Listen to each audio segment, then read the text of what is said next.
Welcome to this explainer. Usually when we talk about history, we're talking about places. But today, we're actually looking at the biography of a living, breathing, incredibly stubborn protagonist. We are talking about London. Over the next few minutes, we're going to dive into how a tiny settlement beside a quiet river survived 2,000 years of absolute existential threats. We're talking devastating fires, deadly plagues, relentless bombings. And yet, somehow, it pushed through all of that to become the capital of a global empire and the massive modern metropolis we know today. Okay, so here's our roadmap. We're breaking down this wild two-millennia story into 4 dramatic chapters: the birth of Londinium, Vikings, Normans, and growth, plague, fire, and rebirth, and finally, industry, war, and tomorrow. Chapter 1. The Birth of Londinium, Muddy Origins and Roman Ambition. Long before any sprawling empires arrived, the River Thames was the vital, beating heart of this region, naturally drawing early Celtic tribes right to its muddy banks. But, as you can imagine, everything changed rapidly. In the year 43, the Roman Empire rolled in under Emperor Claudius.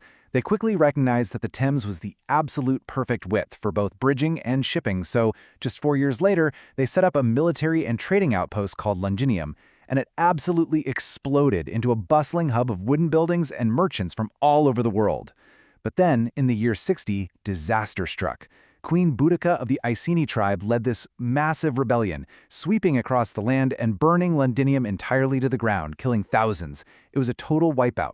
In fact, it's crazy, but modern archaeologists can literally still find the thick red layer of burnt debris from Boudica's fire buried deep beneath modern London. Now, the Romans were definitely not about to just abandon the strategic crossing.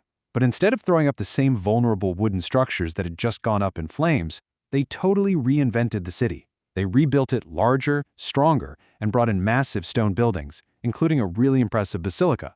More importantly, they built a miles-long, basically impregnable stone defensive wall to make absolutely sure this vital commercial heart would never burn so easily again. So, for 3 centuries, the city flourished. But then imagine a bustling hub turning into an absolute ghost town. By the year 410, Roman troops had to withdraw to defend their crumbling empire, and Londinium was literally just abandoned to nature. For generations, it was eerily empty.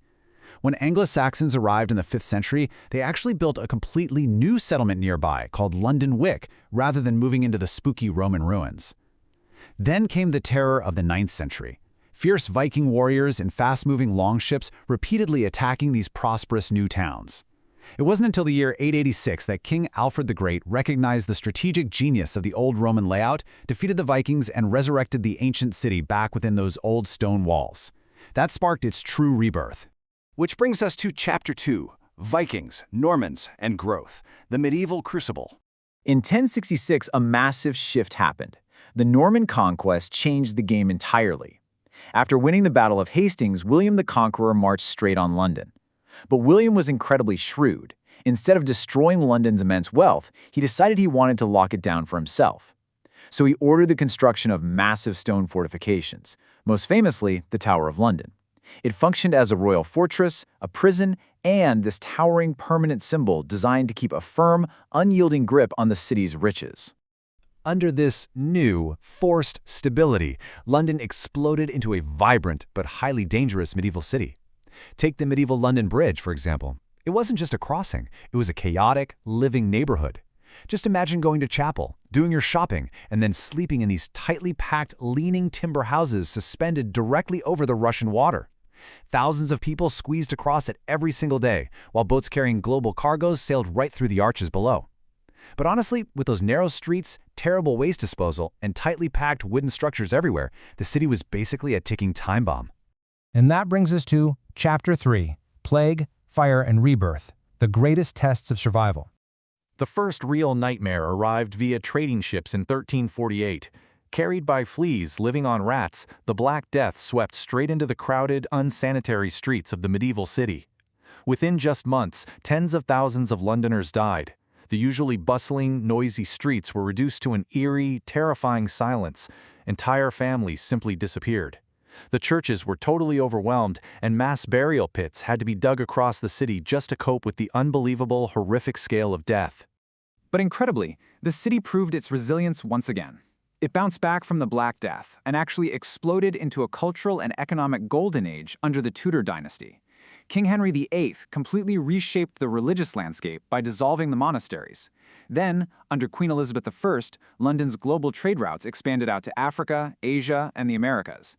Immense wealth started flowing in, funding an era of exploration, innovation, and of course, a guy named William Shakespeare, whose plays literally transformed global culture. London seemed totally unstoppable. Or so it seemed. Because in 1665, tragedy returned. 100,000. That is the staggering, heartbreaking number of people who died when the Great Plague returned to the city. The sheer scale of death hollowed London out all over again, leaving its economy, its infrastructure, and its surviving people incredibly vulnerable to what was coming next. Literally just as the plague was fading in September 1666, a small fire broke out inside a bakery on Pudding Lane. Fueled by strong winds and all those tightly packed wooden buildings we talked about earlier, the flames spread with absolutely terrifying speed. For 4 unrelenting days, the Great Fire of London consumed homes, businesses, and public buildings. By the time it was over, much of medieval London had simply disappeared beneath smoke and ashes. But, true to form, London took this catastrophic trauma and used it as an opportunity to completely reinvent itself. The fire had wiped out that incredibly dangerous, disease-ridden wooden labyrinth, and in its place, visionary architects stepped in to design a modern stone layout that could actually withstand the trials of the future. Architect Sir Christopher Wren spearheaded this incredible engineering marvel with a very strict recovery plan. Step 1, he widened the streets to act as natural fire breaks. Step 2, strict new building codes replaced all that vulnerable timber with sturdy stone and brick. And Step 3, the construction of Wren's absolute masterpiece, St. Paul's Cathedral. It rose brilliantly above the ashes to become the ultimate towering symbol of London's sheer refusal to die. Now for our final act. Chapter 4, Industry, War, and Tomorrow, the Modern Titan. So by the 18th century, Britain was an absolute global trading power, and London's docks were the busiest anywhere in the world. Just look at the sheer variety of goods flowing through. Tea and sugar fueling the British workforce, cotton and silk driving a booming textile industry, and spices completely transforming the global culinary trade. These imports brought in unimaginable wealth and laid the direct groundwork for the Industrial Revolution that was right around the corner. Steam engines and railways soon brought millions of workers into the city, creating the Victorian London we so often picture in movies today. You know, it was a city of absolute extremes. On one hand, you had magnificent wealth, grand museums, libraries, and the mind-blowing engineering of the world's very first underground metro system.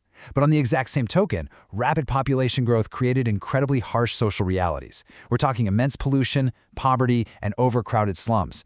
The exact struggles so vividly documented by writers like Charles Dickens. But London's survival skills were going to be pushed to the absolute limit one more time in the 20th century. During the Second World War, between 1940 and 1941, German bombers launched the Blitz. Thousands of bombs rained down night after night, destroying historic buildings, homes, and factories. But the spirit of the city held firm. Everyday citizens united, sheltering deep in those same underground stations, fighting relentless blazes and supporting one another. Just like in the days of Boudica and the Great Fire, London absolutely refused to surrender. And out of the rubble of World War II came yet another incredible rebirth. Ambitious redevelopment replaced the damaged districts with modern housing and roads, but honestly, the real transformation was cultural. The city was deeply enriched by a wave of immigration from across the Commonwealth. This influx brought new languages, traditions, music, and cuisines, totally transforming London into one of the most culturally diverse places on Earth, all while its financial district was growing into a major global economic powerhouse. So the crucial point we arrive at today is that London is now a massive, thriving metropolis of 9 million people representing hundreds of cultures.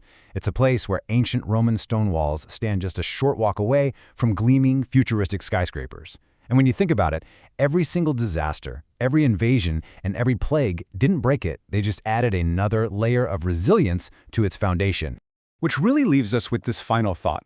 A city that survived Boudica's fires, Viking raids, the Black Death, the Great Fire, and the Blitz is now facing totally modern challenges. We're talking housing affordability, rapid population growth, and the urgent need for environmental sustainability. Given its unbelievable 2,000-year track record of survival and adaptation, how do you think London is going to reinvent itself to conquer the challenges of tomorrow? Thank you so much for joining me for this explainer, and remember to keep exploring the past to understand our future.